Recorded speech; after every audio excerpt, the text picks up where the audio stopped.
The Razer BlackWidow Elite versus the Corsair K70 RGB. I am excited to do this one. I'm Real Gian and welcome to the channel.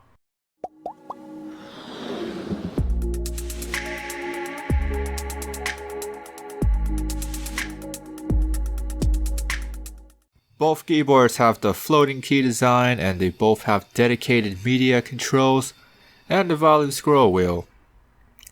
The font on both keyboards are more on the professional side, but the K70 that I have is swapped.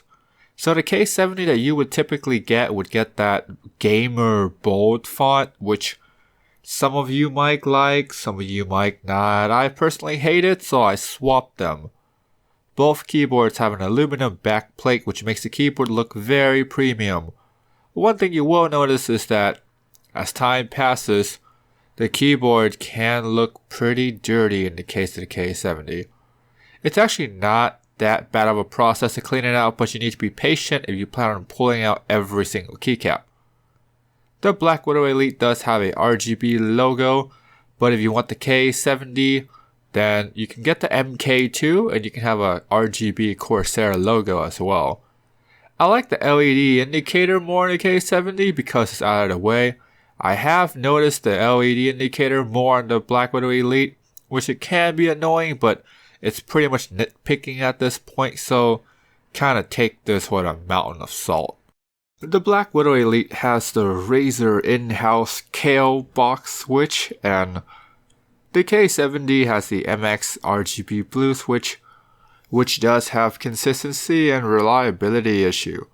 If you want a brand name switch, go with the K70, but to be honest, that brand name isn't really worth much now. I'm not saying one switch is better than the other, which is sad because cherry switches used to be the best. It comes down to feel and sound. In terms of feel, I like the K70 more because the keyboard has been broken in, so the switches are softer. But I feel like the same can be said with the BlackWidow after the break-in period.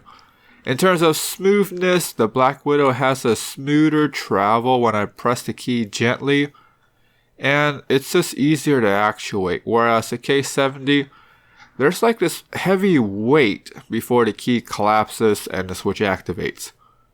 I think I'm going crazy, but that's what I feel like when I test them. For the BlackWidow, the light is on top of the switch, but there's a shield around the light, so I guess it's protected. And for the K70, the light's on the PCB, so it's also protected. Anyways, here's what they sound like.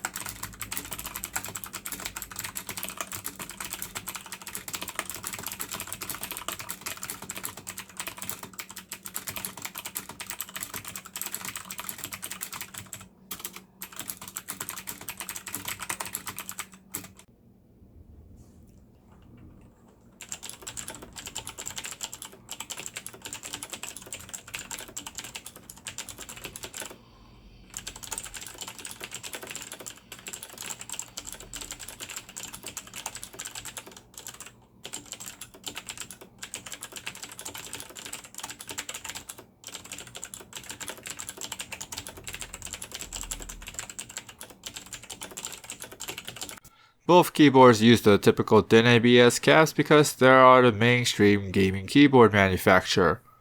When you see a premium basic keyboard with DIN ABS cap, you can thank these guys. The ABS caps aren't inherently bad, but it's just for the money. I think the consumer deserves better, but this is a battle that I don't think I'll ever win. The BlackWidow Elite has cable management slots, but these slots will kill your cable. The aftermath of the cable will look like your dog chewed on the cable, and if you have a dog, you might think that it's its fault. But don't blame the dog, instead of blame Razer for giving you terrible cable management slots. The K70 doesn't have cable management slots. Instead, it's got two stands on the bottom so you can raise your keyboard completely. I don't know if people ever do that, but if you have the option for it, both keyboards have USB pass-through, but the BlackWidow also has audio pass-through. So I'm not sure if you guys ever use the auto pass-through, but you have the option for it. Both cables are braided, but the BlackWidow has rubber cable ties, which is nice because it's easier to manage your cable. Also, the BlackWidow has gold-plated USB tips. I'm giving them the win to the BlackWidow because it just has more feature that I believe people will find pretty freaking useful. The software on both are relatively easy to use. I would say the Corsair software is easier, but that's probably biased because I owned the K70 for so freaking long. It's probably just me getting used to the software more than the BlackWidow Elite. The thing that annoys me about the BlackWidow Elite software is that it crashes every single time I start my computer. This is only happening on my computer, so other people don't have the same problem. I like the Corsair software more because they have more layers of lighting effect. Like, for the BlackWidow, let's say I think it's about like 3 layers including the background light. But the K70, I believe there's about 5. I think Razer can easily do these layers if they patch the software and put more layers as of this video.